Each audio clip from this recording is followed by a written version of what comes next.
हाथ काट कर रख दूंगा ये नाम समझ आ जाए तो। कितनी दिक्कत होगी पता है राम समझ आ जाए तो। भाई राम राम तो कह लोगे पर राम सा दुख भी सहना होगा। पहली चुनौती ये होगी कि मर्यादा में रहना होगा। और मर्यादा में रहना मतलब कुछ खास नहीं कर जाना है, बस त्याग को गले लगाना है और अहंकार जलाना है। अब अपने राम लला के खातिर इतना ना कर पाओगे और शबरी का जूठा खाओगे तो पुरुषोत्तम कहलाओगे।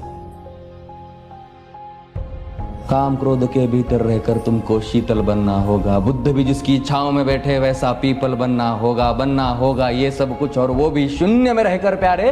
तब ही तुमको पता चलेगा कि कितने अद्भुत राम हमारे।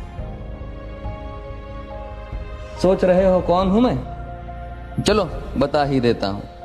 तुमने ही तो नाम दिया था मैं पागल कहलाता हूं। नया नया हूं यहाँ पे तो ना पहले किसी को देखा है। वैसे तो हूं त्रेता से, मुझे कृष्ण किसी ने कलयुग भेजा है।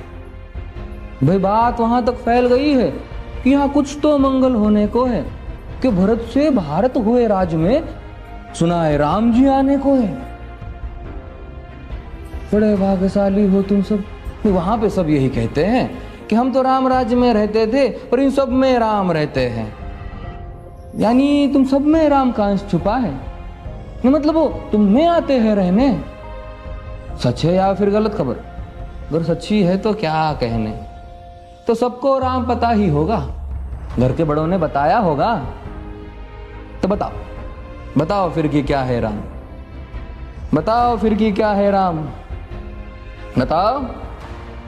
अरे पता है तुमको क्या है राम? या बस हाथ धनुष तरकश में बांध, या वन में जिन्होंने किया गुजारा, या फिर कैसे रावण मारा लक्ष्मण जिनको कहते भैया, जिनकी पत्नी सीता मैया। फिर ये तो हो गई वही कहानी, एक था राजा एक थी रानी। क्या सच में तुमको राम पता है या वो भी आकर हम बताए?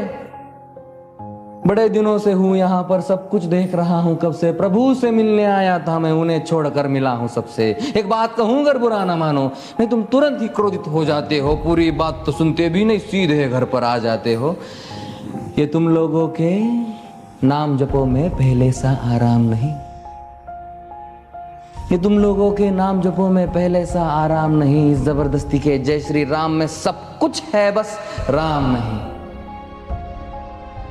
ये राजनीति का दाया बाया जितना मर्जी खेलो तुम। दाया बाया, अरे दाया बाया ये तुम्हारी वर्तमान प्रादेशिक भाषा में क्या कहते हो उसे? हाँ वो लेफ्ट एंड राइट।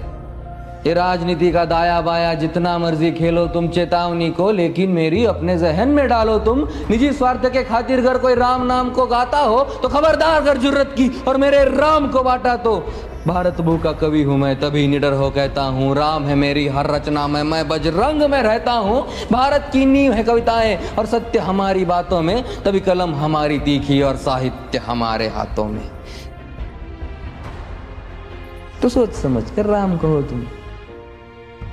ये बस आतिश का नारा नहीं, जब तक राम हृदय में नहीं तुमने राम पुकारा नहीं। राम कृष्ण की प्रतिभा पर पहले भी खड़े सवाल हुए। ये लंका और ये कुरुक्षेत्र यूं ही नहीं थे लाल हुए। अरे प्रसन्न हंसना भी है और पल पल रोना भी है राम। सब कुछ पाना भी है और सब पाकर खोना भी है राम। ब्रह्मा जी के कुल से होकर जो जंगल में सोए हो, जो अपनी जीत का हर्ष छोड़ रावण की मौत पे रोए हो। शिव जी जिनकी सेवा खातिर मारुत रूप में आ जाए। शेष नाग खुद लक्ष्मण बनकर जिनके रक्षक हो जाए। और तुम लोभ क्रोध अहंकार छल कपट सीने से लगाकर सो जाओगे तो कैसे भक्त बनोगे उनके, कैसे राम समझ पाओगे? अघोर क्या है पता नहीं और शिव जी का वरदान चाहिए। ब्रह्मचर्य का इल्म नहीं, इन्हें भक्त स्वरूप हनुमान चाहिए। भगवा क्या है पता, लहराना सबको होता है पर भगवा क्या है वो जाने जो भगवा ओढ़ के सोता है। राम से मिलना, राम से मिलना, राम से मिलना है ना तुमको? निश्चित मंदिर जाना होगा पर उससे पहले भीतर जा संग अपने राम को लाना होगा। जय सिया राम। और हाँ, अवधपुरी का उत्सव है, कोई कसर नहीं, सब खूब मनाना। मेरे प्रभु है आने वाले, रथ को उनके खूब सजाना। वो द्वापर में कोई राह तक है, मुझे उनको लेने जाना है। चलिए तो फिर मिलते हैं, हमें भी अयोध्या आना है। जय सिया राम। फिर से